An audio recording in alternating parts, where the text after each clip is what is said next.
아, 지금부터 전해드릴 이 사건은 참, 인면수심이라는 말 밖에는 계속 생각나지 않으실 겁니다. 계속 그 인면수심이라는 단어만 시종 계속 떠오르실 겁니다. 자, 김하은 아나운서가 일단 좀 정리를 해주시죠. 네, 4년 전 어린 두 딸을 키우던 40대 부부가 이혼을 하게 됐는데요. 당시 8살이었던 큰 딸은 남성이 데리고 가게 됐고 4살 작은 딸은 여성이 키우기로 했습니다. 이 남성이 술버릇이 참 안 좋았어요. 술만 마시면 정말 아무도 못 말렸다고 하는데 너 같은 건 필요 없다는 식의 포가는 기본이고요. 물건도 부수고 급기야 아내에게 손찌검까지 하기 시작해서 경찰에 신고도 여러 번 했었다고 합니다. 이혼을 할 때 아내가 당연히 남성의 술버릇도 그렇고 여러모로 생각했을 때 두 딸을 모두 데려가고 싶었겠죠. 그런데 남성이 큰 딸을 원하기도 했고 큰 딸이 아빠한테는 나밖에 없으니까 내가 가야 된다. 좀 어리지만 아빠가 걱정이 됐던 모양이에요. 이렇게 이야기를 해서 아빠가 데리고 가게 됐습니다. 그런데 이후로 큰 딸을 볼 수가 없었습니다. 면접 교섭권이 지켜진 적이 없고 남성이 말도 안 되는 이유를 들면서 아내가 큰딸에게 연락하는 것조차 허락을 하지 않았습니다. 아내는 괜히 건드렸다가 아이에게 피해가 갈까 봐 아무것도 하지 못했다고 해요. 간간히 선물이나 학용품을 보내고 연락처를 바꿔가면서 전화 통화를 시도해 보긴 했지만 모두 차단을 당했고요. 근데 다른 가족들 중에는 연락이 닿는 사람이 있었나 봐요. 첫째한테 연락이 왔다는 얘기를 아주 가끔 듣게 됐는데 그러면 그냥 뭐 잘 지내는구나 어렴풋이 짐작만 하면서 살아왔습니다. 자, 이렇게 엄마와 큰딸이 만나지도 통화하지도 못하는 사이에 정말 충격적인 사건이 벌어지고 있었습니다. 네. 네. 너무 충격적인 일이 있었습니다. 이 남편은 이혼 후에 이제 큰딸을 많이 이제 체벌하기 시작했어요. 그러니까 이제 아이가 아빠를 무서워한 거죠. 아빠가 무엇을 시켜도 이제 감히 대들지를 못하고 있는데 그러면서 이 아버지로부터 이제 성폭행이 시작됐습니다. 그런데도 아이는 아빠가 무서우니까 뭐 거부하거나 이러지 못했고요. 더더구나 더 안타깝고 속상하고 슬픈 것은 처음에 이런 성폭행이 있었을 때 아이가 나이가 9세. 9세입니다. 네, 이혼하고 1년 만에 있었던 일이고요. 그 다음에 이제 2년 후에 친척집에서 물놀이를 하고 나온 아이를 다시 또 거실에서 성폭행을 했습니다.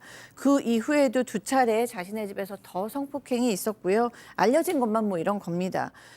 그리고 더 놀라운 것은 이 모습을 또 촬영까지 해 놓았습니다.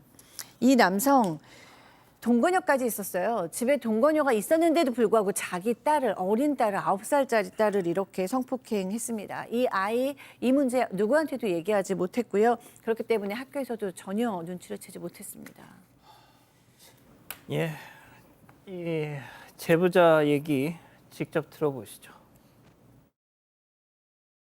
그 새엄마라는 여자가 이제 화장실 들어가 한 30분, 40분 걸린대요. 그쯤에 와서 건드리고 그 아기를 무릎 꿇혀가지고 그렇게 하다가 이제 그 여자가 나온다 싶으면은 막 혼내는 척하면서 막 그럴 거냐고 안 그럴 거냐고 화내고 막 그런 식으로 넘어가고 막 그랬다고 하더라고요. 제가 판결문은 진짜 제대로 못 읽겠어요. 솔직히 피해자가 먼저 이렇게 해가지고 자기가 그랬다는 좀뭐 피해 사실을 축소하려고 한다는 둥 이런 거는 뒤늦게 봤거든요.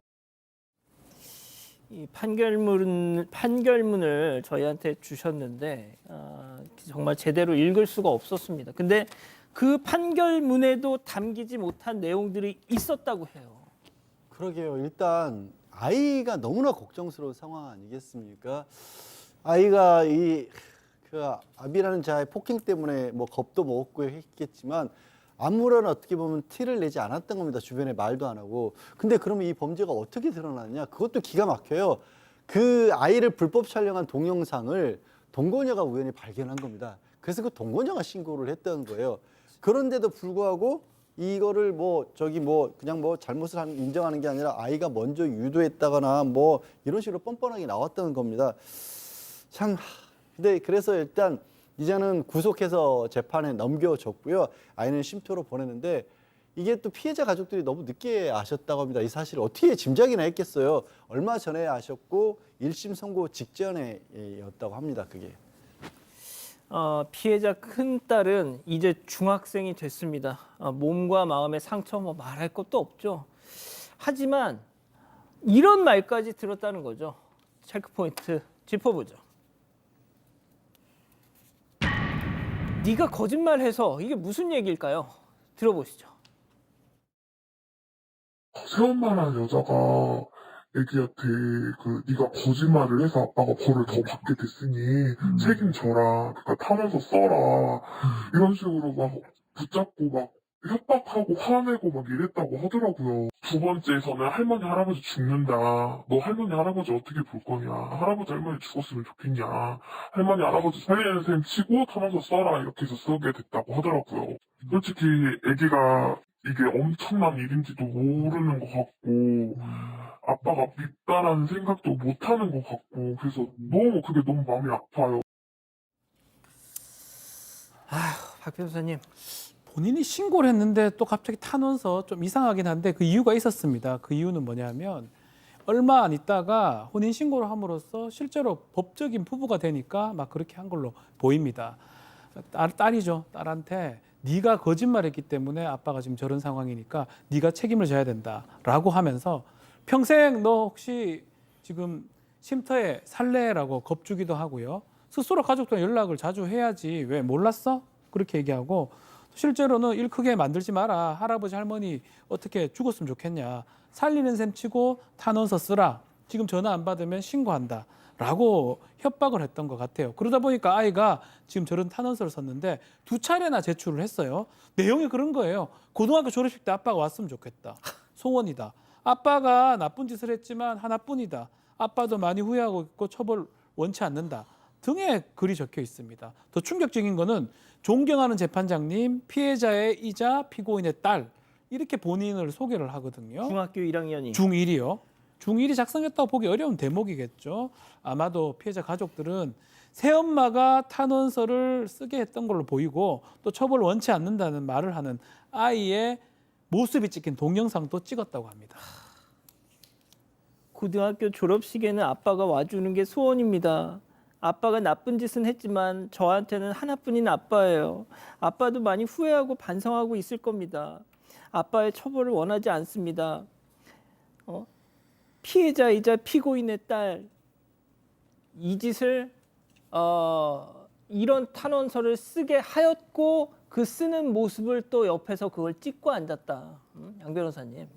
그래서 이렇게 말씀을 들으시면 이것도 별도로 범죄로 처벌해야 되는가 아닌가라고 생각하실 수가 있는데 이게 본격적으로 수사가 되거나 하진 않았던 모양입니다. 일단 이 남성 같은 경우에는 13세 미만 강간에다가 이 청소년에 대한 친족관계에 대한 강간이 그리고 이 성착취물 또 제작을 했지 않습니까? 불법 촬영을 말하는 겁니다. 그런 것들 때문에 재판에 넘겨진 상황이었고 재판부에서도 굉장히 꾸짖긴 했어요. 반성하는 태도도 보이지 않고 오히려 책임을 전가하고 축소시키려 한다. 하지만 그러면서도 이분이 이제 판결문상으로 작동을 합니다. 피고인 처벌을 원하지 않고 있다. 피해자가. 그리고 전과가 없다. 라면서 징역 10년을 선고를 했어요. 그와 동시에 정보 공개라든가 취업 제한 각 10년 그리고 전자발찌도 20년 착용을 하라고 하긴 했는데 문제는 말씀드린 것처럼 이 처벌 불어난다는 이 탄원서 이거 자체가 문제가 있다라고 보이는데 그 부분을 고려를 안 해줬던 겁니다. 이 재판부에서는. 다만 이제 꼭 저게 처벌 불원서가 저는 작동을 해서 10년으로 감형이 되거나 하지는 않은 것 같습니다. 아마 이 피해자 가족분 입장에서는 못 받아들일 상황이긴 한데도 국선 변호인도 비슷한 얘기를 한 것 같아요. 그래서 항소조차도 만류를 했대요. 황당하게도 오히려 피고인이 저 자가 오히려 범죄를 저지른 자가 형이 무겁다라고 항소를 하긴 했는데 2심 재판부에서 그걸 받아들이지 않고 10년 그대로 유지를 하긴 했는데 문제는 그렇습니다. 이거 고스란히 만기로 꽉 채운다고 해도 고작 50대 중반이에요.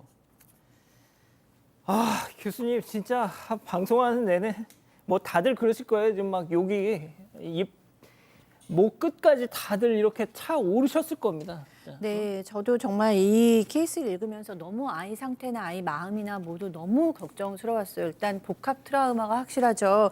성폭행인데 아버지에 의한 그것도 9살에 시작된 게다가 또 탄원서까지 쓰면서 뭐 아버지를 용서합니다. 아버지를 사랑해 막 이런 것까지 써야 됐던 아이의 상처입니다. 이 지금 친엄마의 걱정은 이 아이가 지금 너무 발달하는 거예요. 그래서 학교도 다니고 있고 아빠 얘기도 하지 않고 이게 얼마나 심각한 이였는지 아빠가 나쁜 사람이었는지 되는지에 대한 어떤 감도 없다는데 그게 더 안타깝다고 합니다. 물론 뭐 이 아이의 성격이 너무 밝은 아이고 뭐 다른 가족이 너무 좋아서 우리가 모르게 회복될 수도 있지만 사실은 그 가능성보다는 이게 지금 맨 처음부터 아무한테도 얘기하지 않았었기 때문에 내면적으로 억압됐을 가능성이 높죠. 그래서 그 억압된 게 어느 날 터지면 사실은 맞아요. 굉장히 상처가 될 수 있습니다.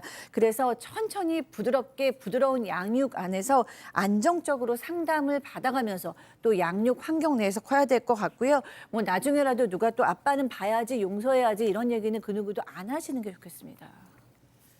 아휴, 정말 지긋지긋합니다.